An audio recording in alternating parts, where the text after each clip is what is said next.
Hello and welcome to another episode of the USA Volleyball Show podcast, kind of live-ish here at the 2024 AVCA Convention, also going on kind of next door or down the street to the NCAA D1 Women's Volleyball Championship. Yesterday we said that was a mouthful. It is a mouthful. It's a mouthful. We're going to come up with something smaller there.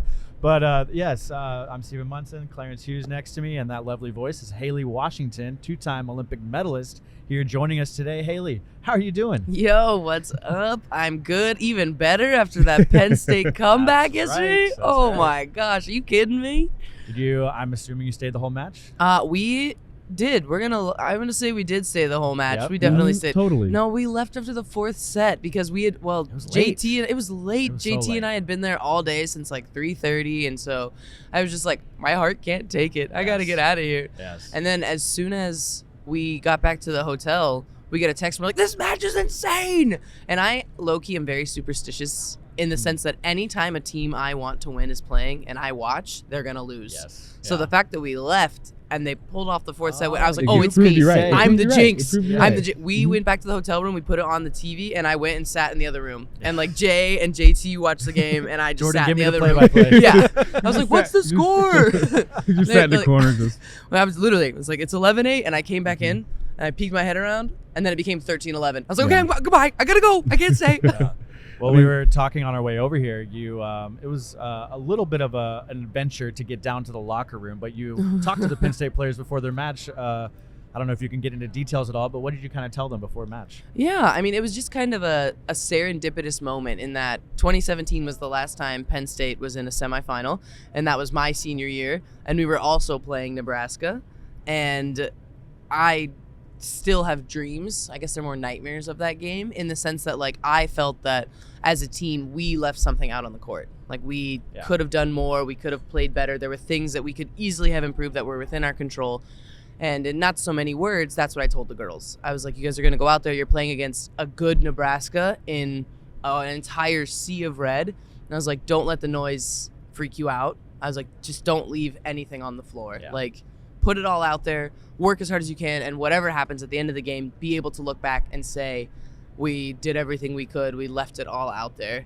And I would have to say they did. I think they did, yeah. I mean, from what you saw, obviously a little bit of a slow start going down 2-0, and then they obviously picked things up tremendously. Are there any standout moments or any really notable moments of play that you really saw the tide turn that you want to talk about?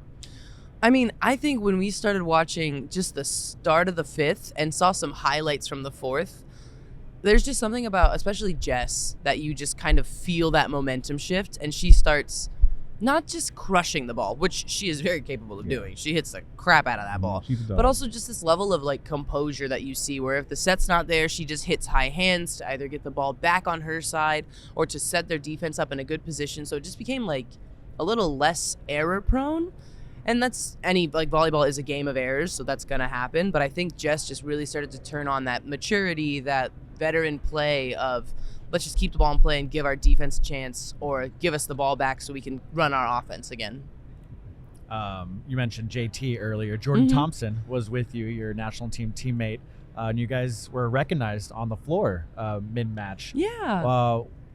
And it's not the first time that's happened for you guys, but I guess, is there any significance for you, or is that any more special meaning to have that happen at a collegiate match for you? I mean, definitely. I think it's always cool when you can come back and kind of see just how much the college game has grown and evolved and changed. And we were just at the arena for kind of like a dress rehearsal before any of the matches, and just seeing like they have the smoke machines and they have the ponies and the horses. And then so when we were down there getting recognized, and you just see the crowd like record attendance at these semifinal games, and it's just so cool to kind of see how the game has grown, and then also to kind of stand down there as two-time Olympians and two-time Olympic medalists and be like national champion too for yeah, yourself. literally, Yeah. and just be like this got us to where we are now. Like this support, this community kind of helped get us over the hump and get us into professional volleyball and really supported our abilities to pursue our dreams. Yeah.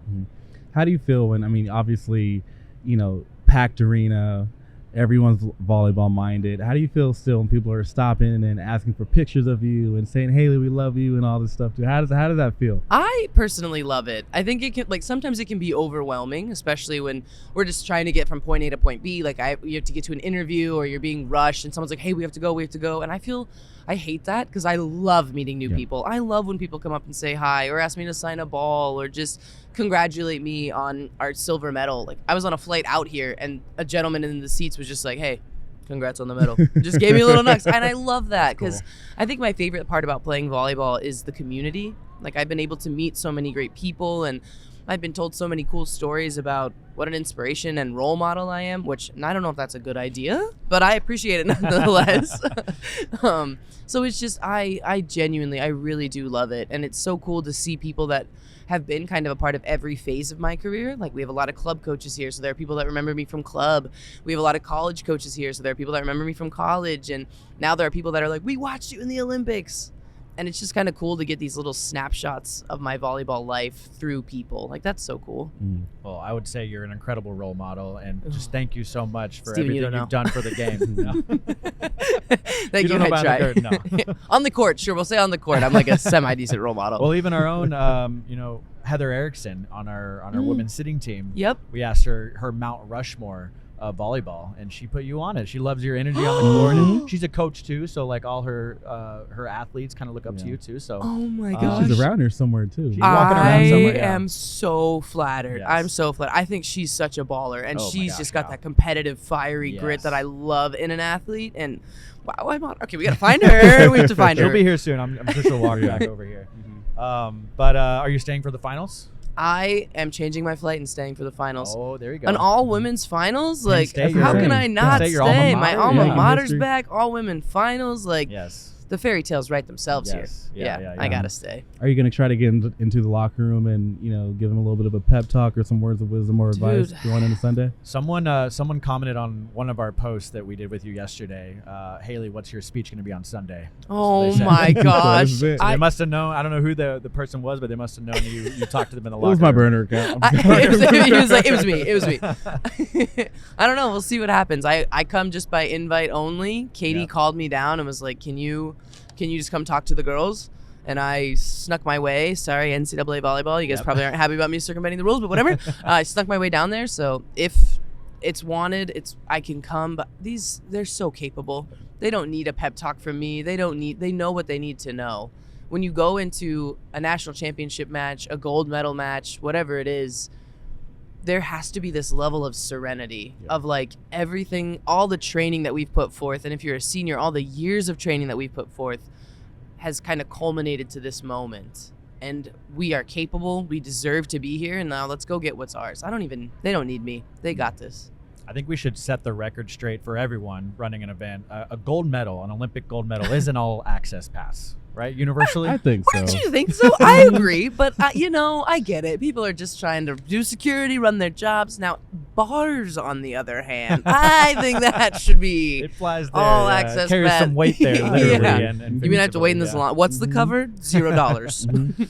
Well, speaking of Olympic medals, congratulations on another Olympic medal in Paris. Thank you. I mean, you get this question a lot, I'm sure, but just kind of your emotions as you kind of look back on that experience at the Paris Olympic Games. Yeah. If I'm being fully transparent and completely honest, there's a whole bag of emotions. There's nostalgia. There were some great moments with my teammates there, just like in the village at the little bakeries, sitting outside. It's, it's Paris in the summer. And so there are those moments of like just lifelong memories that I absolutely adore. And then there are those moments of just shock and awe. I remember when we beat Brazil in the semifinal, and the thought crossed my mind of, we're going back to a gold medal match. Of this just like, what? Like, I never in a million years would have dreamed that like, in my lifetime I'd go to 2 gold medal matches. One was crazy, but to go to 2 was just absolutely outstanding. And so that moment of just like shock and awe. But then there's also, I look back and I see the areas where we kind of fell short as a team, as a culture, and I see that frustration and things I wish I could have helped improve a little bit and spoken up for, and just pieces of the puzzle I wish we could have gotten a little bit more locked in. So it's a mix of emotions, but I think that just makes the experience more special. Like, it wasn't all sunshine and rainbows, and despite all the other stuff, we were able to pull off hardware for the second time. That's so cool. That's right. Mm-hmm. I mean, not to look too far ahead into the next quad there too. I mean, you talk about, the journey it took, and pros and cons, good and bad things there too. Do you have any kind of personal goals that you're kind of looking forward to going into the start of the next quad? Now we got a full 4 years this time. I think my main goal is going to be my health. I pushed through some injuries in this last quad that need to be addressed. So I think getting healthy so I can continue to play for how long I want to play, which would be like 5 or 6 more years.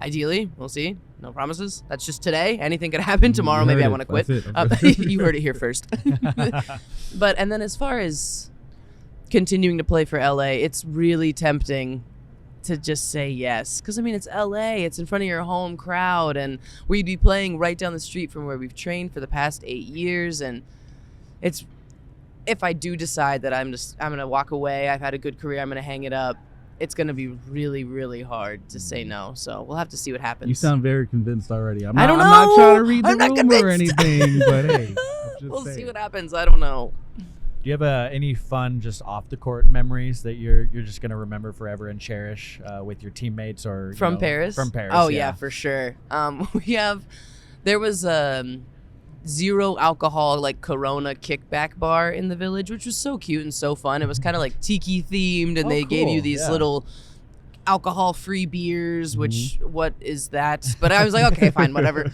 And there was one day where after practice, we just my friends and I went down to that little Corona hangout area, and we just literally hung out for like 2 hours and just talked and vented our frustrations and joked and laughed, and just like, it was a really vulnerable moment of kind of just being seen in this space. And it was a great memory in that sense of like camaraderie.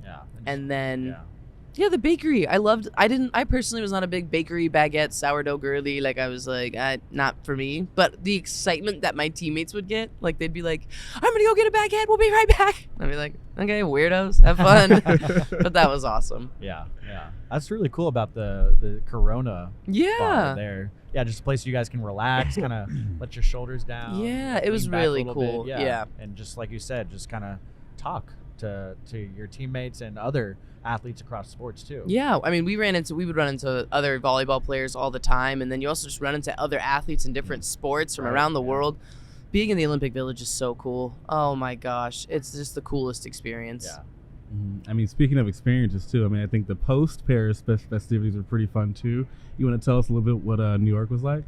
Yes. Oh my gosh, New York was amazing. Such a whirlwind. Basically, the last 48 hours post Paris were insane. So we get the medal, we win our silver medal, and then we have medal ceremony and then closing ceremonies, and then we're on a flight and we're going to New York and we're fresh off it was just go nonstop. And so we get to New York and we've all been on the plane for 9 hours, so we're all not looking cute, not looking fresh, and we're told okay, there's gonna be cameras as soon as you land, and we're going right to the New York Stock Exchange, and we're all like, can we shower? And they're like, no, we're going. And we're like, okay. So we're running into the bathrooms, washing our faces, trying to put makeup on, look semi-presentable. And we get out to baggage claim and to the terminal area, and they have a whole drum line. They got a drum line out of Brooklyn, and it was amazing. And just the energy in the place, and to come back home and be greeted, and people were clapping and excited for us, and that was awesome. And then we go to New York, and I don't want to brag, I got to press the button to ring the bell to close the New York Stock Exchange. Someone let my irresponsible self. That's too much power. Way too much power. I was like, I'm going to crash the global economies. Let's go. What else can I press? Yeah, I was like, what else can I? What other buttons you got? Destroy. You got any big red buttons that I can just. So we did the New York Stock Exchange, and then it was just all these incredible interviews, just getting the opportunity to kind of share our story, talk about Paris, and do it on a more global, national scale. Yeah. I think the volleyball world is awesome in that we're really tight knit, but it's hard to kind of reach the masses. Get outside of the volleyball world. And so it was really cool to have these opportunities to talk about it kind of outside the volleyball world. And we got to go on the Today Show. I didn't get to meet Al Roker, which was fine, but there'll be time. Maybe I have to go to LA just so I can meet Al Roker. There you go. And then we were in NBC Studios. We did Top of the Rock. Didn't get to meet Jimmy Fallon, so that's 2 people. Men just letting me down. You know, that's the story of my life, you guys. Jimmy, come on. Jimmy! We know you're a volleyball fan. We know. But it was so amazing. Yeah. And just like once in a lifetime opportunities, everybody with their medals on the top of the Rockefeller Center, like, oh, like you're not going to get Iconic. moments like That's that so again. cool. Yeah, Yeah. it was very cool. That's awesome.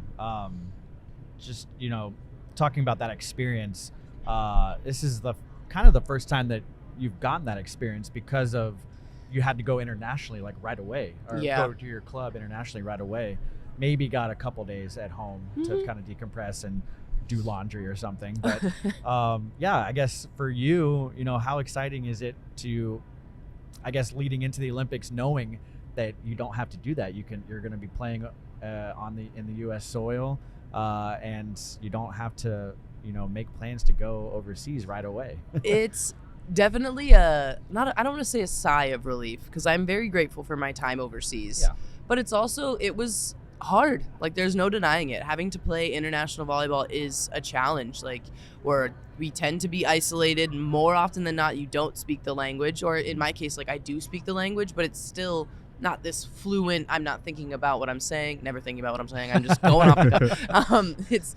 It's less work, I guess, getting Right. to just play in English and getting to live and exist in a space that you're comfortable in. And so it's really hard being overseas. And in prepping for this next quad, if I decide I'm going to do it, there's definitely a level of comfort and of like relief, almost like relaxedness of like, I can really prioritize my body. I can really prioritize my mental health. And it's so much easier to do that in this space, especially because I think Love has done a really great job really trying to advocate for their athletes and making their voices heard. And so if there is an issue, like let's say I'm having a problem with X, Y, and Z, there's an easy line of communication that I have that I can talk and complain and we can come up with a solution, which I really like. Sometimes in international leagues, you feel really powerless and Yeah. you don't have a ton of autonomy and you have these problems and they're like, well, we're paying you all this money, so suck it up. And that's just, it's really invalidating and disheartening, and it becomes hard to play at your best when you feel like an object almost. Yeah. You know what I mean? Yeah. I mean, do you have any advice? I mean, now that you're experiencing, pro leagues here in the States, and then you got your international experience there, you have any advice for someone that's kind of, teetering between what they should do with their next step in their volleyball career after college, or going pro overall? Yeah, definitely. I think I have 2 pieces of advice, and they were both pieces of advice that were told to me. One is do it. Like, what's the worst that could happen? If you decide that you're gonna, if you don't know what you should do, why not go for it?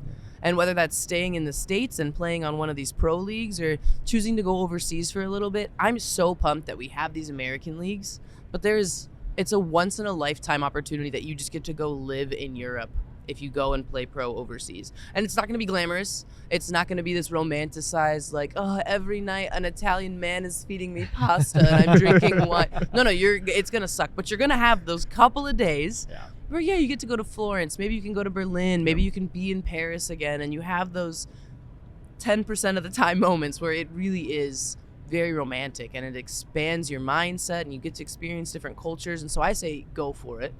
And then if you stay in the American leagues, you're getting to play against great competition that's been in the game for decades. Oh my God, decades is crazy. We're going to say for years. And so I say go for it. And then the second piece of advice is a piece of advice that Russ Rose gave me, because when I was graduating, I really just wanted to get my master's. I wanted to go and be a librarian and get my master's in like the library sciences. And I was going to work at the Library of Congress, and so I was going to go play overseas for like 2 years and then save up all my money and then go get my master's. And Russ pulls me into his office one day and he's like, if you're going to go overseas, don't half-ass it. He's like, if you're going to do something, commit to it 100%. And if you go overseas, you need to commit to it 100%. Do the year, follow it, see where it takes you, see what opportunities are presented to you, see what doors open. And he's like, and don't shut it off just because you want to become a librarian. And I was like, okay, well, when you put it like that, Russ. But I think that's what I would tell younger players is if you're feeling like you should do it, go for it. Give it a try. Like, it's not going to hurt you. And then see what opportunities come. See what's presented to you, because you never know what doors open. I mean, my playing pro got me in the USA gym. I never in a million years thought that I would have been an Olympian, and now 2 times? That's crazy. I don't know. I paid off the right people, guys. 2-time medalist too. Yeah, that's also nuts. Insane. Telling you. That's I had to awesome. do more than just pay money for that. No, I'm just kidding. I'm just kidding. You can cut that out. Tell me more about this. And I don't want to dissect from our conversation here, but librarian, is that yeah, is that still a passion? about That's that. the dream. Is that still a passion for you? Yes, it's the dream. I just have an obsession with books. I have an obsession with knowledge and literature. I think that we have lost a lot of great knowledge through oral tradition, just in the sense that it hasn't been recorded and put down and archived. And so my dream would be to work at the Library of Congress, specifically in archival management, and I would kind of collect and conscribe all of the oral traditions that we just have had in the States and like really So have cool. lost. And That it's a is dream. so targeted. Thank That you. is so targeted. Thank you. Mhm. My cousin actually is going to school for library sciences, and I'm so jealous of her. My cousin Kai, jealous of I bet you guys have some great conversations too. well, and she's so well read, and she loves kind of the same literature that I love, and so we have little nerd out sessions. You know, how can you not? I love that.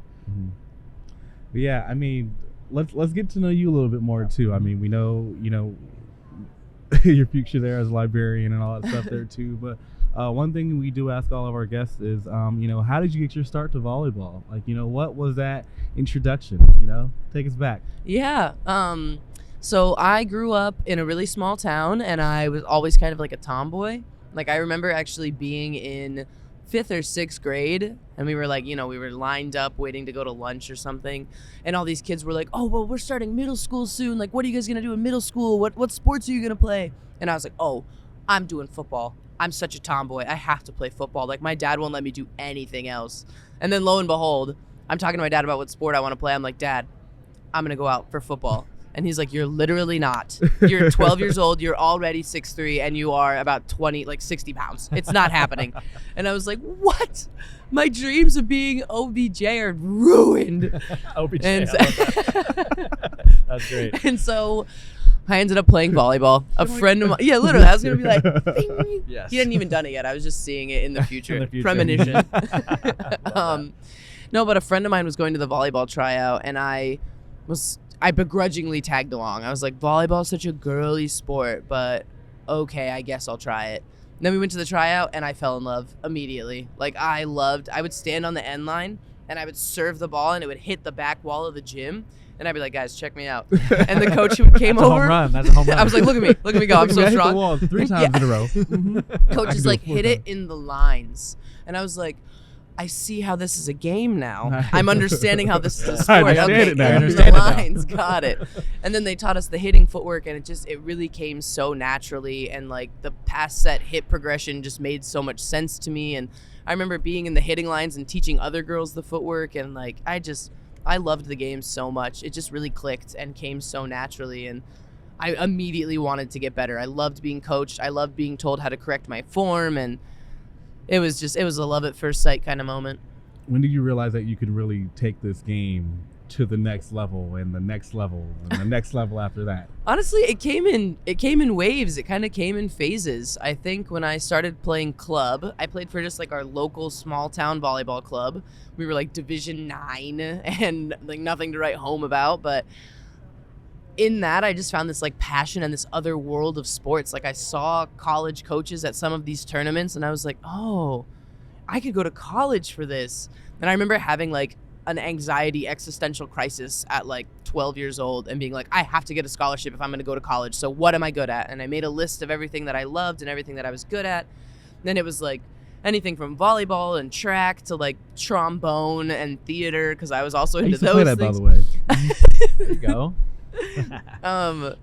And so I just decided, I was like, I think I want to go to school for volleyball. Mm-hmm. So let's kind of see what happens. And so then my parents started putting me into volleyball camps. I started playing more club. I ended up changing clubs to Colorado Juniors when I was 15 and playing more competitively there, and just kind of said yes to that. Yeah. And then different doors opened up. Penn State kind of gave me the opportunity to go play pro. Playing pro gave me the opportunity to go to USA.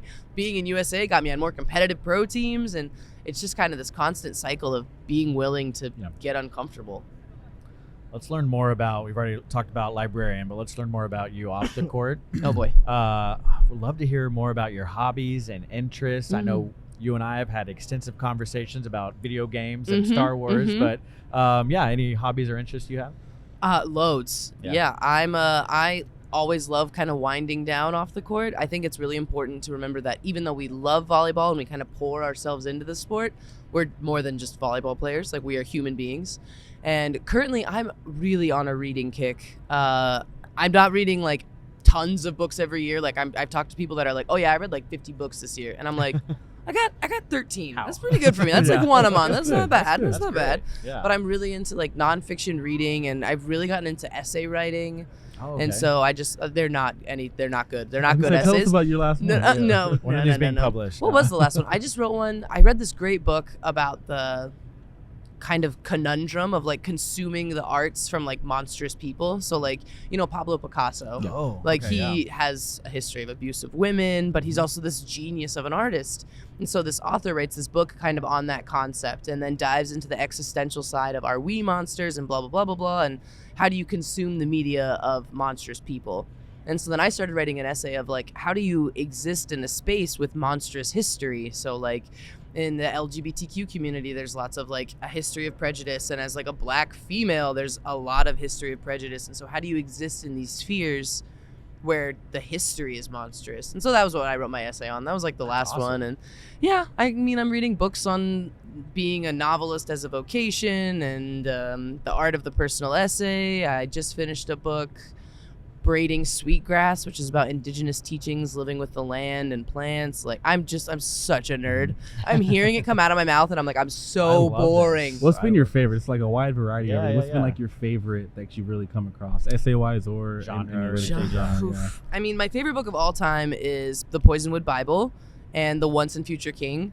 And I love The Poisonwood Bible because I think it's just the perfect example of going into a space with expectations and then getting just wrecked. And the people that are able to adapt are the most successful, and the people that stay stubborn and refuse to change in their spheres tend to be the ones that kind of fall apart. And so I love that book.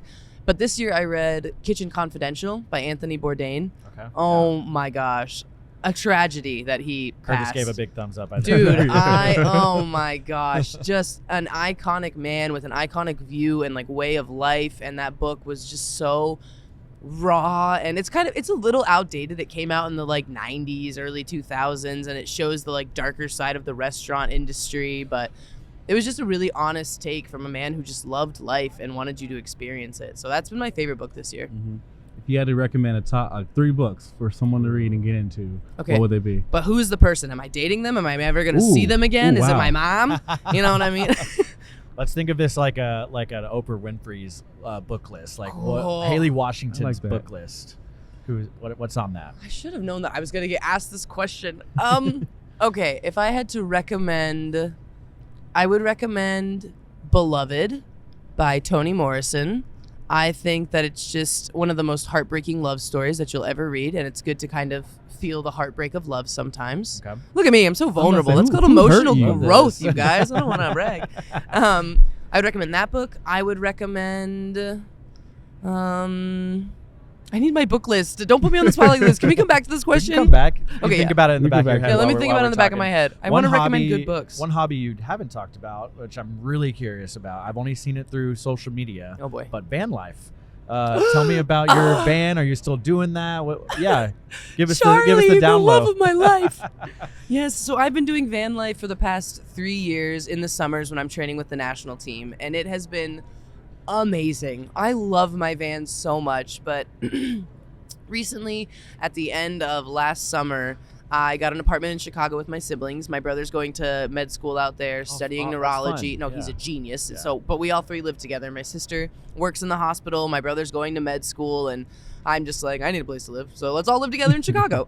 That's so cool. So we bought this amazing apartment, and so my van life years had to come to an end. Unless I decided to do USA. We'll keep it an open option. Open doors. Is Charlie still But out there? Charlie is in Chicago, so Oh, I in got to Chicago, take this okay. amazing road trip from California to Colorado, and then from Colorado to Chicago. Wow. And it was amazing. I remember like at the end of the USA stuff. After the end of the Olympics, I took Charlie from California to Colorado, and I'm staying in this RV park in Arizona, and I'm sitting and just watching kind of the sunset over the plains.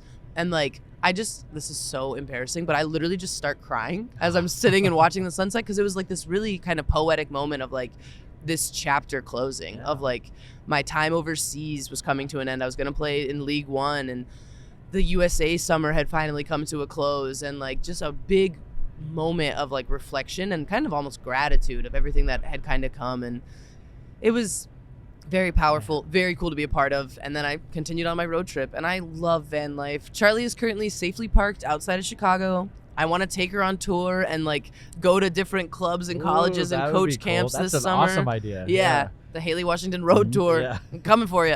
Haleigh and Charlie road tour there. So how'd you come up with the name Charlie? Yeah. It's short for Charles Parkley. So it's really just my stunning wit and sense of humor. That named her. amazing. I did not see that coming. She's a Chinook. Charles Parkley the Chinook, Yeah, you know. That's awesome. That's so good. Where were some of your favorite stops you made on that road trip? Honestly, I stopped in, I think Flagstaff, Arizona, I stopped in. Was pleasantly surprised. Like, I always think Arizona as like kind of Phoenix, just hot and dry and gross.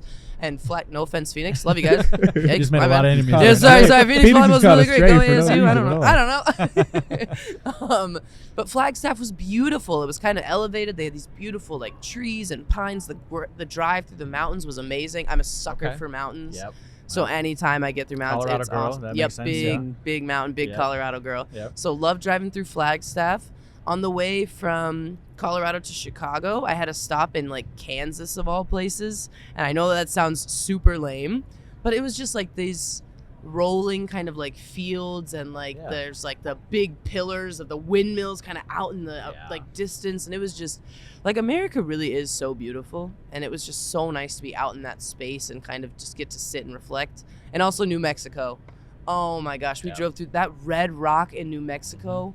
Gorgeous. There's no color like it on earth. It's so beautiful. Get the Curtis heading out there. So, see, he gets it. You know what's up. Curtis knows what's up. Yeah. Do you have any other hobbies that maybe you haven't, shared on social media or shared with anybody? Like something just kind of specific to you? I'm like really big into video games. Steven and I have talked about that in the past. I'm replaying through Legend of Zelda Breath of the Wild, and Witcher 3. Oh my gosh, they just that announced game. Witcher 4 too. I know. I'm so excited. So I'm a big video gamer. Yeah, it's such a good game. Oh my gosh. So I'm a big video gamer, but actually I just recently really got into kind of cooking. Oh yeah. Like as a hobby. Like just I've always been interested in cooking, but I usually just have been lazy, like athlete cooking, like cooking for fuel. And so now I'm like interested in kind of exploring new recipes and trying different things and cooking with ingredients I don't usually cook with, like leeks. Do you guys know you can just make like tarts and stuff out of leeks? I was like, wow, I didn't even know I thought it was just a garnish. No. So yeah, I think cooking is kind of my new hobby. We'll see how long it lasts and if it goes anywhere, or if I just end up burning my kitchen down. We'll see what happens. What's been your favorite dish? Oh yeah. I made these like... Or your funniest dish that didn't come out right. Either or. Actually, it's kind of one and the same. I made these like lettuce wraps. So it was like chicken and vegetables, a little bit of tofu, some edamame and stuff, all in this like kind of sauce. And it was so good. And so I had it, and you roll it up in a little lettuce leaf, and then you eat it, and it's delicious. But I was enjoying it. I was like, this needs a little bit of like spice, like a little bit of kick. And all I had in my fridge was this like Louisiana hot sauce, because I made gumbo. Also, I make a mean gumbo, you guys. We've been talking about gumbo. Yeah, we just interviewed the Bayou Region Commissioner. Oh, nice. So we were talking a lot about gumbo. So her family like gets together, big family. They make like 5 to like 7 different types of gumbo. Oh my it's gosh. Insane. I told her to invite us whenever she's ready. Okay, scrap this story. We'll come back to the lettuce wraps. I got to tell you about my gumbo experience. Yes, please. I made gumbo when it first snowed in Salt Lake, which, guys, snow. It's my first time in 8 years playing in snow, and I love it so much. Oh my god. So it was all snowy outside. I was like, you know what? I'm making gumbo, and I like make the roux properly. Like, if I'm gonna make gumbo, I want the roux to be like the color of my father. Like, so it takes a long time to get the roux that dark. And so I'm telling you, for 5 hours, I'm like stirring this roux, because I also have like an electric stove. It's not like a good flame stove. I hate them. And so I'm just sitting around watching Disney movies, waiting for my roux to darken. It's a lot of Disney movies. It's a lot of Disney movies. How much Disney and Pixar can a girl consume before she loses her mind?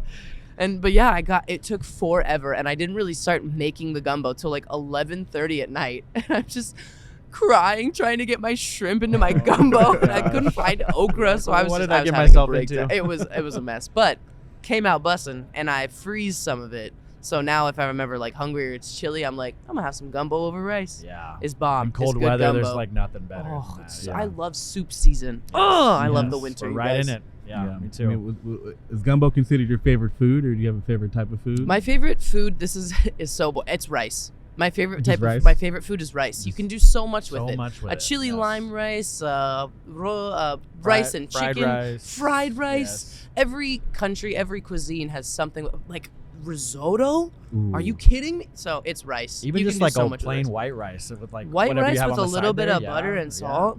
Or soy So sauce, good. bomb. So I'm good. telling you, rice is amazing. Yes, very versatile. Or ceviche. Oh, there you go. Rice Yeah. are two very different ends of That's the right. spectrum, but That's right. And you know. rice and gumbo too. There you go. see, All comes back to gumbo. all roads lead to gumbo.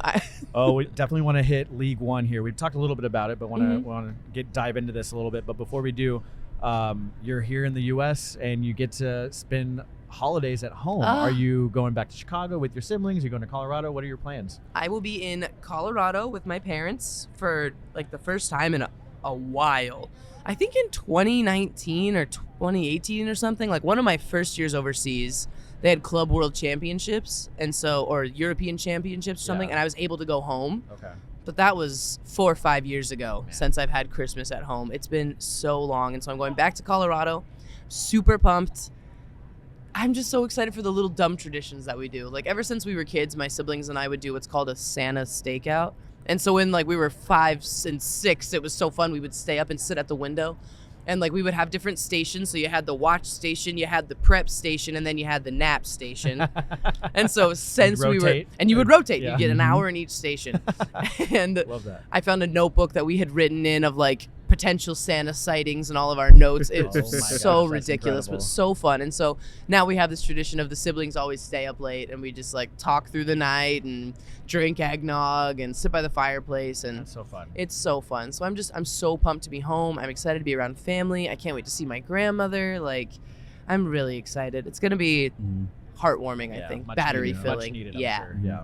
I mean, speaking of family, I mean, Salt Lake City, you know, your team, your love team, not too far from Colorado. Sorry, is your family going to be coming out to some matches? Yes, I'm hoping so. I mean, my mom has told me that she's a season ticket holder for the Salt Lake arenas, and she's coming out to First Serve in Atlanta. And my mom actually recently, this last weekend, just flew out. She was like, I'm just going to come out for the weekend because I can. Love that. I was like, heck yeah, Mom, come on out. So she came out and was there for Friday, Saturday, left on Sunday, and she was like, no customs, no passport control, wasn't a 31-hour travel day. She's like, this is Incredible, amazing. yeah. I was like, yeah, it's nice. And she was like, I do miss a Campari Spritz in Florence, though. And I was like, yes, mother, I know we're no longer in Italy, We but can do that in So SLC. fancy. and that's what Yeah. we can get a Spritz in SLC, yeah, for sure. Mhm. And also, like, Italy's not going anywhere. Yeah. And so, and they have camps, so I could, in theory, go coach a camp in Italy. Just put me up for housing and give my mom a Campari Spritz. That's, Or That's all put, my or contract put is. Charlie on a boat for you Oh. and bring Charlie overseas. dude, that's on the bucket That'd be list. cool. Is to take Charlie on a European road trip. Whoa. It's on the bucket list. Yeah. Oh, I love that man. That's so awesome. I'm still not going to get over Charles Barkley. but, Charles Barkley. I mean, is there anything that you're looking forward to most? I mean, we talked about, you know, your family going to see you play, or is there anything else outside of that you just like really got on top of your mind that you're looking forward to? It's a really big dream, and it's a really hopeful dream. What I'm really looking forward to, like 5 to 10 years from now, like flipping through the channels and like it landing on ESPN and a women's volleyball game is on, like on the professional side. Yeah. And it's like what the WNBA looks like now. Like there's thousands of fans, it's packed, people are excited and at every match, and like I'm excited to look back and be like, your mom built that. And for my kids to be like, we don't care. But for me to know that like that there's this growth. Like I'm excited I'm excited to be able to look back and see that because there's going to be bumps, there's going to be hiccups this first season. It's going to happen. But to look back and be able to say, like, look at the lessons we learned, look at how much we grew, and we're able to really do something amazing and put something spectacular together.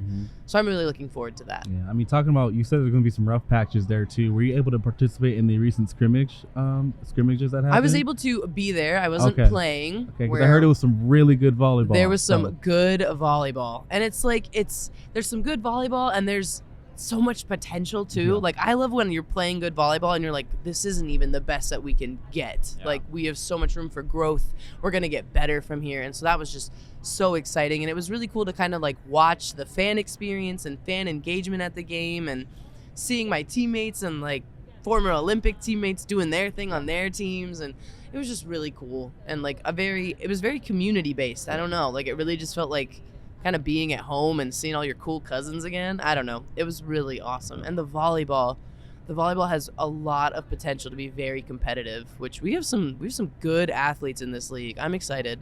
You mentioned the great athletes you have in the league, and the volleyball is going to be competitive. And I think this is an easy sell for volleyball fans, but we talked earlier about reaching the outside audience outside of volleyball. What is your pitch for that audience to tune in and watch these matches? I think my pitch for the outside audience is like, why wouldn't you want to be a part of this? Like, and not in like a cocky way of like, look how cool we are, but just in like, you have literally nothing to lose by getting excited about professional women's volleyball. I think there are even some skeptics in the volleyball community who are hesitant because they're like, well, what if it fails? What if it's not successful? And I like got so excited about it, and then it ends up being like that makes me a failure by association. And I'm just like, who cares? Like, let's say if it doesn't work out, there's going to be more dreamers who want a league in America, and a new league will pop up, and a new idea will come up. It's going to happen. And then what if it does? Yeah, and then that's the other thing is, like, you have the opportunity to tell this amazing story of being there from the beginning, of kind of being at the start. And, like, I've talked to boosters at universities and colleges who have been like, I've been coming to games since they got a women's volleyball program. And I'm like, you have now that opportunity to do that same thing, but on the professional side, on the Olympic side. Like, you get to see Olympians right there on the court in front of you. And so my question is, like, what do you have to lose? Yeah. Come be a part of something cool. And we would love to have you. Yes. We would love to have you. Yeah. You talk about community. One, have you kind of fully settled in Salt Lake yet? Have you made that transition yet? And if so, has the community there welcomed you? Yeah, I've settled into Salt Lake. I'm actually living in a tiny home, which I figured the transition from Charlie to tiny home was appropriate. A natural one, yeah. A natural one, yeah. So I'm living in a tiny home. My landlady is amazing. She's so great. Shout out to her. Yep. Shout out. And yeah, it's really comfortable. Salt Lake City is kind of this city, but it's got this small town like kind of vibe to it, this small town feel. So it's really easy to get around. Everything's a maximum 15 minutes away from everything else. So I love like how close it is. I love that the mountains are right there. Yeah. Like I've really just started to find my routine, feel really at home, and I've made friends. Like there are people that recognize me when I'm out and about, and like I love our teammates, and we go to a trivia night, and like we have our little trivia team, and we go to our trivia nights, and the MC recognizes us and gives us shout outs, and is like, cool. Just a reminder, like first serve for love is coming up for our volleyball team that's here. Little plugs there, nice. Yeah, like cool. we market, we have fun, so it's cool. Like definitely getting that community going, and we just had our Christmas party at like Jordan Poulter's house in Salt Lake City, and it's so cool seeing her getting settled into the space. Like it's very fun. I'm excited. Well, Haleigh, this has been incredible, and we could sit here and talk till the championship match on Sunday. Yeah, we could. Let's do it. Curtis, keep rolling. We're gonna let you go and mix and mingle a little bit here at the convention, but before we do, is there anything else that we've left on the table or anything else you'd like to share or talk about? I always just like to end things in gratitude, so thank you guys so much for having me. I've been on the podcast before, and it was kind of through Zoom, so it's really cool to do it in person and get to see you guys. This is gonna sound really cheesy, but to the fans, I'm so grateful to you guys. Like seeing how much you've bought into the game collegiately is so amazing, and now we have that same opportunity to do it on the professional side, and so almost like preemptive gratitude. Thank you for believing in us and for trusting in us, and shout out League One. Thank you guys for letting me be here. So yeah, just a little gratitude for this holiday season. Yeah, I love that. Yeah. No pun intended. But, Pun intended. He's pun pumping intended. he's pumping our league. I am. I'm so excited. It's going to be a lot of fun. But yeah, Haleigh, thank you so much for taking the time to sit down with us. This has been another episode of the USA Volleyball Show. And yeah, stay tuned for more episodes down the road. I'm sure you'll be back on as well. I'll be back. And bring maybe we'll do a van podcast. Oh my in gosh, Charlie. we should do a podcast in Charlie. I love this idea. Done. It's Curtis, happening. get it set up. Done. It's happening. Put it on the calendar. There we go. All right. Thanks, Haleigh. Thank you guys. This has been the USA Volleyball Show with Clarence Hughes and Stephen Munson. Produced by Curtis Ward. Our content producer is Laura Fawcett. Our marketing lead is Bree Jaycox. If you enjoyed this podcast, be sure to rate and review. And if you haven't already, please subscribe to the USA Volleyball Show on Apple Podcasts, Spotify, or wherever you listen to your podcasts.